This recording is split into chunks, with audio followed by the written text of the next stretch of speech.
deported. Senator Cruz would not allow them to come back in. He says that's the biggest difference between the two of you. He calls your plan amnesty. Is it? First of all, he was in charge of amnesty. He was the leader, and you can ask Marco because they've been debating this every debate that we've had.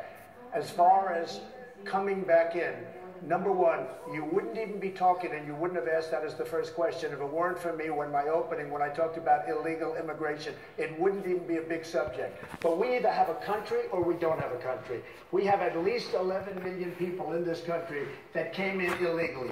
They will go out. They will come back. Some will come back, the best, through a process. They have to come back legally. They have to come back through a process, and it may not be a very quick process, but I think that's very fair and very fine. They're going to get online with other people. The best of them will come back, but they're going to come back through a process. Senator Cruz, what's wrong with letting what Mr. Trump calls the good ones come back to the United States? You know, the people that get forgotten in this debate over immigration are the hardworking men and women of this country, are millions of Americans who are losing their jobs, millions of legal immigrants who are losing their jobs or seeing their wages driven down. You know, the past couple of weeks, the Wall Street Journal had a very interesting article about the state of Arizona. Arizona put in very tough laws on illegal immigration, and the result was illegal immigrants fled the state. And what's happened there was a very interesting article. Some of the business owners complained that the wages they had to pay workers went up. And from their perspective, that was a bad thing. But what the state of Arizona has seen is the dollars they're spending on welfare, on prisons, on education, all of those have dropped by hundreds of millions of dollars. And the Americans, and for that matter, the legal immigrants who are in Arizona, are seeing unemployment drop, are seeing wages rise. That's who we need to be fighting for. Listen, we have always welcomed legal immigrants, but I think it is a mistake to forgive those who break the law, to allow them to become U.S. citizens, and that's why I've led the fight against granting citizenship to those here illegally, and that's why I will do the same thing as president. Mr. Trump, you want to respond to that? Well, I'm very glad that Ted mentioned Arizona, because probably the toughest man on borders is Sheriff Joe Arpaio, and 2 days ago, he totally endorsed me. So, thank you. Senator Rubio. Well, for Senator Cruz has called your immigration plan amnesty, and has an ad out there comparing it to President Obama's. He says both of you support allowing undocumented immigrants legal status here in the United States. What's wrong now? Background check, paying a fine, and paying taxes. Are those claims correct? Well, first of all, before we do anything, and I've been abundantly clear on this, when I'm president of the United States, before we do anything on immigration, we are going to secure the border. And that's not just the physical border with Mexico. It's visa overstays. That's 45% of the problem right there. It also has to do, that's why we need E-Verify and an entry-exit tracking system. Yeah, but you didn't want it, Mr. Rubio. That happens, we're not doing anything else. And then we'll see what the American people are willing to support. And Donald mentioned, because he mentioned me in his answer, that his position on immigration is what's driven this debate. Well, the truth is, though, that a lot of these positions that he's now taking are new to him. In 2011, he talked about the need for a pathway to citizenship. In 2012, Donald criticized Mitt Romney, saying that Mitt lost his election because of self-deportation. And so even today, we saw a report in one of the newspapers that, Donald, you've hired a significant number of people from other countries to take jobs that Americans could have filled. My mom was a maid at a hotel, and instead of hiring an American like her, you have brought in over 1,000 people from all over the world to fill those jobs instead. So I think this is an important issue. And I think we all realize increasingly that's an important issue for the country that's been debated for 30 years, but finally needs to be solved once and for all. Mr. Trump? Well, first of all, self-deportation is people are going to leave as soon as they see others going out. If you look at Dwight Eisenhower in the 1950s, they started moving people out and the rest of them left. Self-deportation, as I really define it, and that's the way I define it, is you're going to get some to go and the rest are going to go out. As far as the people that I've hired in various parts of Florida during the absolute prime season, like Palm Beach and other locations, you could not get help. It's the up season.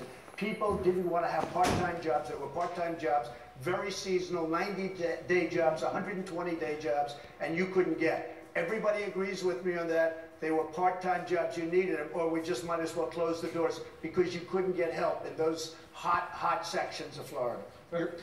My point that I made was that you had criticized Mitt Romney for self-deportation. You said that his strategy of self-deportation is why he lost the election.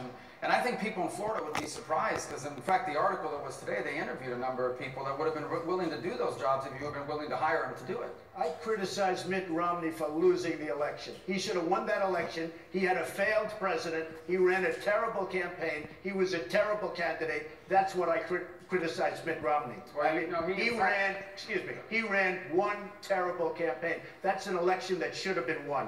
Well, in fact, I agree we should have won, and I wish we would have. But in fact, you did criticize him for using the term self-deportation. I mean, that's on the record, and people can look it up right now online. But again, I just want to reiterate, I think it's really important, this point. I think it's fine. It's an important point that you raised, and we discussed on immigration. This is a big issue for Texas, a huge issue for the country. But I also think that if you're going to claim that you're the only one that lifted this into the campaign, that you acknowledge that, for example, you're the only person on the stage that's ever been fined for hiring people to work on your projects illegally. You hired some workers from Poland. I'm the only one on the stage that's hired people. You haven't hired anybody. In fact, some other people he hired. I've hired, by the way, I've hired tens of thousands of people over my job. You've hired 1,000 people You've from had another nothing company, but problems from with another your country. credit cards, etc. Let me say, Don't tell me it's Oh, here we go. You haven't hired one He person. hired workers from Poland, and he had to pay $1 million or so in a judgment. That's wrong. That's a fact. Totally wrong. Well, people can look it up. I'm sure people are Googling it right now. Look it up. Cruz. Trump Polish workers. You'll see $1 million for hiring illegal workers on one of his projects. Yeah. You know it's interesting. That happened. I've hired tens of thousands of people over my lifetime. Many from other countries instead of hiring Americans. Let me talk. I've hired tens of thousands of people. Just be quiet. He brings up something from 30 years ago. It worked out very well. Everybody was Hey, you happy. paid $1 million. And by the way, the laws were totally different. That was a whole different world. Thank you. But I've hired people. Nobody up here has hired Senator anybody. Cruz, you say you want to deport the 11 million undocumented immigrants, but you never want to allow them to come back to the United States. What would happen to the children who are U.S.-born citizens whose parents will be deported under your plan? Well, existing law provides that those who are deported cannot come back here legally. U.S. citizens can come back. That's existing law. But let me say, Wolf, I really find it amazing that Donald believes that he is the one who discovered the issue of illegal immigration. I can tell you, when I ran for Senate here in the state of Texas, I ran promising to lead the fight against amnesty, promising to fight to build a wall. And in 2013, when I was leading the fight against the Gang of Eight amnesty bill, where was Donald? He was firing Dennis Rodman on Celebrity Apprentice. And indeed, if you look at the Gang of Eight, one individual on this stage broke his promise to the men and women who elected him and wrote the amnesty bill. But Donald funded the Gang of Eight. If you look at the 8 members of the Gang of Eight, Donald gave over $50,000 to 3 Democrats and 2 Republicans.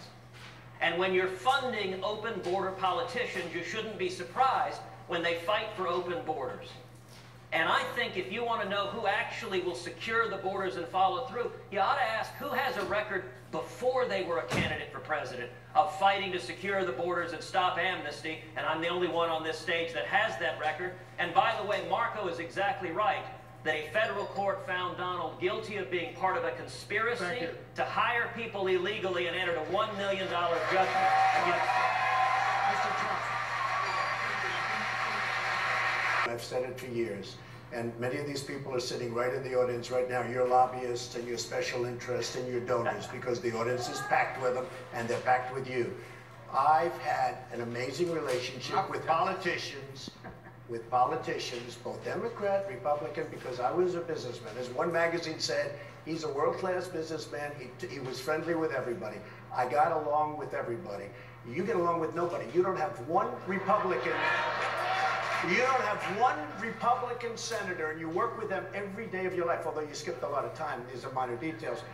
But you don't have one Republican senator backing you, not one. You don't have the endorsement of one Republican senator, and you work with these people. Senator Cruz. You should be ashamed of yourself. You know, I actually think Donald is right.